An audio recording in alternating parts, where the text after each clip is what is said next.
Welcome to my YouTube channel learning with dignity. My name is गरिमा।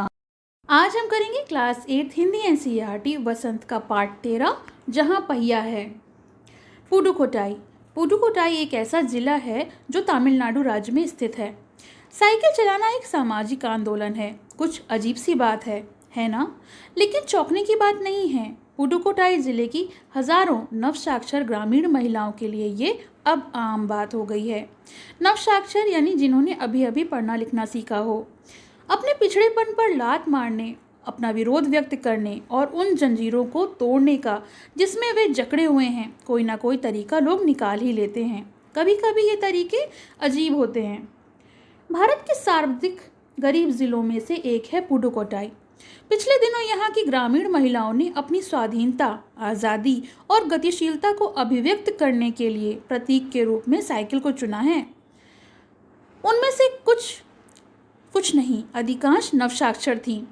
अगर हम 10 वर्ष की कम उम्र की लड़कियों को अलग कर दें तो इसका अर्थ यह होगा कि यहाँ ग्रामीण महिलाओं की 1/4 हिस्से ने साइकिल चलाना सीख लिया है और इन महिलाओं में से 70,000 से भी अधिक महिलाओं ने प्रदर्शन एवं प्रतियोगिता जैसे सार्वजनिक कार्यक्रमों में बड़े गर्व के साथ अपने नए कौशल का प्रदर्शन किया और अभी भी उनमें साइकिल चलाने की इच्छा जारी है।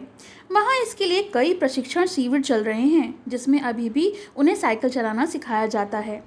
ग्रामीण पुडुकोट्टाई में मुख्य इलाकों में अत्यंत रूढ़िवादी पृष्ठभूमि से आई युवा मुस्लिम लड़कियां सड़कों पर अपनी साइकिलों पर जाती हुई दिखाई देती हैं। जमीला बीवी नामक एक युवती ने, जिसने साइकिल चलाना अभी अभी ही शुरू किया है, मुझसे कहा, यह मेरा अधिकार है, अब हम कहीं भी जा सकते हैं, अब हमें बस का इंतज़ार नहीं करना पड़ता। मुझे पता है कि जब मैंने साइकिल चलाना शुरू किया था तो लोग फप्तियाँ कसते थे। फप्तियाँ यानी ऐसी बात कहते थे जो चुभती थीं, ताने की तरह, लेकिन मैंने उस पर कोई ध्यान नहीं दिया। फातिमा एक माध्यमिक स्कूल में पढ़ाती है और उन्हें साइकिल चलाने का ऐसा चाव लगा कि हर शाम आधा घंटा के लिए किराए पर साइकिल लेती हैं। एक नई साइकिल खरीदने की उनकी हैसियत नहीं है, यानी उनके पास इतने पैसे नहीं हैं कि वो एक नई साइकिल खरीद सकें। फातिमा ने बताया कि साइकिल चलाने की एक खास तरह की आज़ादी है, हमें किसी पर निर्भर नहीं रहना पड़ता। मैं कभी इसे नहीं छोड़ूंगी। जमीला, फातिमा और उनकी मित्र अवकन्नी, इन सबकी उम्र 20 वर्ष के आसपास है और इन्होंने अपने समुदाय की अनेक युवतियों को साइकिल चलाना सिखाया है। इस जिले में साइकिल की धूम मची हुई है। इसकी प्रशंसकों में हैं महिला खेतीहर मजदूर, पत्थर खदानों में मजदूरी करने वाली औरतें और गांव में काम करने वाली नर्सें। तो खेतीहर मजदूर करने वाली महिलाएं जो खेतों में काम करती हैं और पत्थर खदानों में जो मजदूरी करती हैं यानी पत्थर तोड़ने का काम करती हैं। बालवाड़ी और आंगनवाड़ी कार्यकर्ता, बेशकीमती पत्थरों को तराशने में लगी औरतें और स्कूल की अध्यापिकाएं भी साइकिल को जमकर इस्तेमाल कर रही हैं। ग्राम सेविका और दोपहर का भोजन पहुंचाने वाली औरतें भी अब पीछे नहीं हैं। सबसे बड़ी संख्या उन लोगों की है जो अभी नवसाक्षर हुई हैं। नवसाक्षर इसलिए हुई हैं क्योंकि उन्होंने अभी अभी पढ़ना सीखा है और उनको अब समझ आ गई है कि साइकिल से उन्हें एक आज़ादी मिल सकती है। जिस किसी नवसाक्षर अथवा नई साइकिल चलाने वाली महिला से मैंने बातचीत की, उसने साइकिल चलाने पर अपनी व्यक्तिगत आज़ादी के बीच एक सीधा संबंध बताया, यानी उन्हें साइकिल चलाने में अपनी आज़ादी महसूस होती है। साइकिल आंदोलन की एक अगुआ का कहना है, अगुआ ये जो आगे चलते हैं। मुख्य बात यह है कि इस आंदोलन में महिलाओं को बहुत आत्मविश्वास प्रदान किया है, यानी जब से उन्होंने साइकिल चलाना सीखा है तब से उनके अंदर आत्मविश्वास बहुत बढ़ गया है। महत्वपूर्ण ये है कि इसने पुरुषों की पर उनकी निर्भरता कम कर दी है। जो महिलाएं पुरुषों पर निर्भर करती थीं अब वो खुद पर निर्भर करती हैं और उनमें आत्मविश्वास आ गया है। अब हम प्रायः देखते हैं कि कोई औरत अपनी साइकिल पर 4 किलोमीटर तक की दूरी आसानी से तय कर पाना लगी है। कभी कभी साथ में उनके बच्चे भी होते हैं। यहाँ तक साइकिल से दूसरे स्थानों पर सामान ढोने की व्यवस्था भी खुद ही की जा सकती है। लेकिन यकीन मानिए, जब इन्होंने साइकिल चलाना शुरू किया तो इन पर लोगों ने जमकर प्रहार किया, जिससे इन्हें झेलना पड़ा। गंदी गंदी टिप्पणियाँ की गईं, लेकिन धीरे धीरे साइकिल चलाने को सामाजिक स्वीकृति मिल गई, इसलिए महिलाओं ने इसे अपना लिया। साइकिल प्रशिक्षण शिविर देखने में एक असाधारण अनुभव है। किला कुरुची गांव में भी सभी साइकिल सिखाने वाली महिलाएं रविवार को इकट्ठा हुई थीं। साइकिल चलाने के आंदोलन में समर्थन में ऐसे आवेग देखकर कोई भी हैरान हुए बिना नहीं रह सकता। उन्हें इसे सिखाना ही है। साइकिल ने उन्हें पुरुषों द्वारा थोपे गए दायरों के अंदर रोजमर्रा की घिसी पिटी चर्चा के से बाहर निकलने का रास्ता दिखाया है। ये नव साइकिल चालक गाने भी गाती हैं। उन गानों में साइकिल चलाने को प्रोत्साहन दिया गया है। इनमें से एक गाने की पंक्ति के भाव हैं, ओ बहना आज सीखें साइकिल, घूमे समय के पहिए के संग। और इसमें ये अपनी आज़ादी को प्रदर्शित कर रही हैं। जिन्हें साइकिल चलाने का प्रशिक्षण मिल चुका है, उनमें से बहुत बड़ी संख्या में साइकिल सीख चुकी महिलाओं अभी अभी नई साइकिल सिखाने वाली महिलाओं को भरपूर सहयोग देती हैं। यानी जिन महिलाओं को साइकिल चलाना आती है, वो नव साक्षर को बहुत अच्छे से साइकिल चलाना सिखाती हैं। उनमें यहाँ न केवल सीखने सिखाने की इच्छा दिखाई देती है, बल्कि उनके बीच ये उत्साह भी दिखाई देता है कि सभी महिलाओं को साइकिल चलाना सीखना चाहिए। 1992 में अंतर्राष्ट्रीय महिला दिवस के बाद अब यह जिला कभी भी पहले जैसा नहीं हो सकता। हैंडल पर झंडियां लगाए, घंटियां बजाते हुई साइकिल पर सवार 1500 महिलाओं ने पुडुकोट्टई में तूफान ला दिया।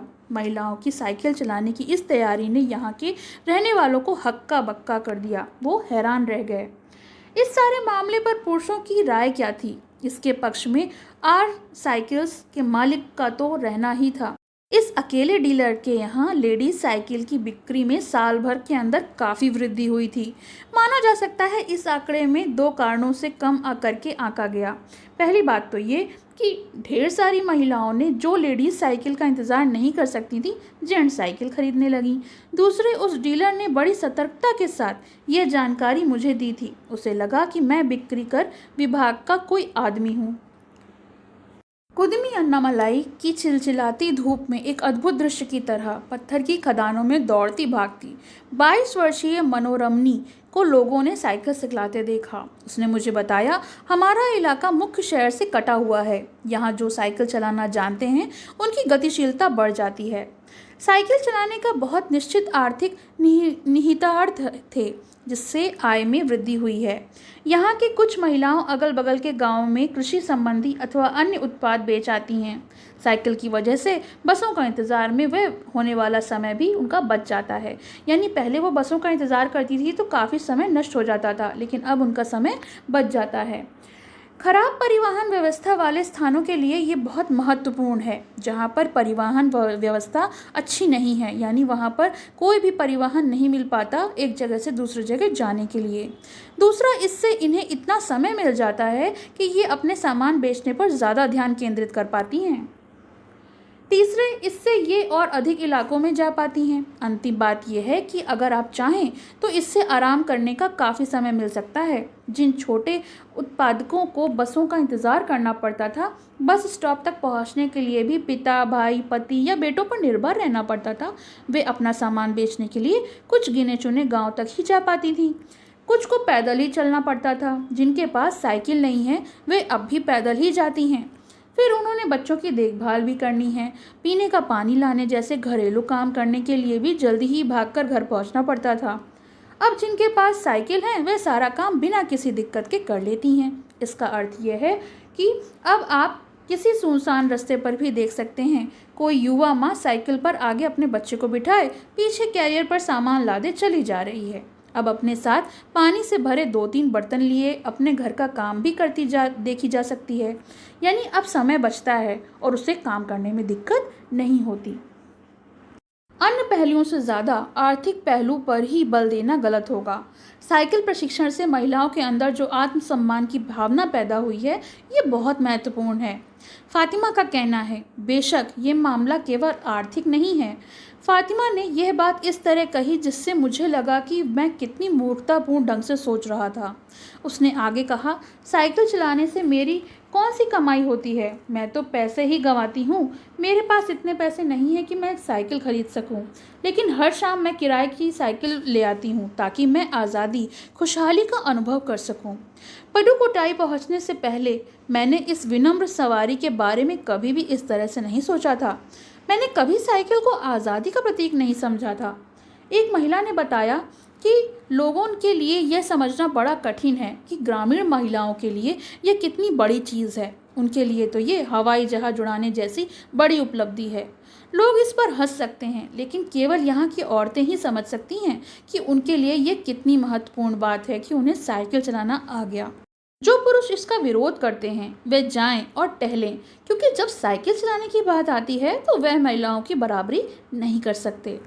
तो ये पी साईनाथ जी ने लिखी है और उन्होंने अपने ही द्वारा, अपने शब्दों के द्वारा इसे बताया है कि किस तरीके से पडुकोट्टाई ज़िले जो तमिलनाडु में स्थित है, उन महिलाओं ने साक्षरता के साथ साथ ये साइकिल चलाना सीखा और जिसने उनको एक आज़ादी का अनुभव कराया।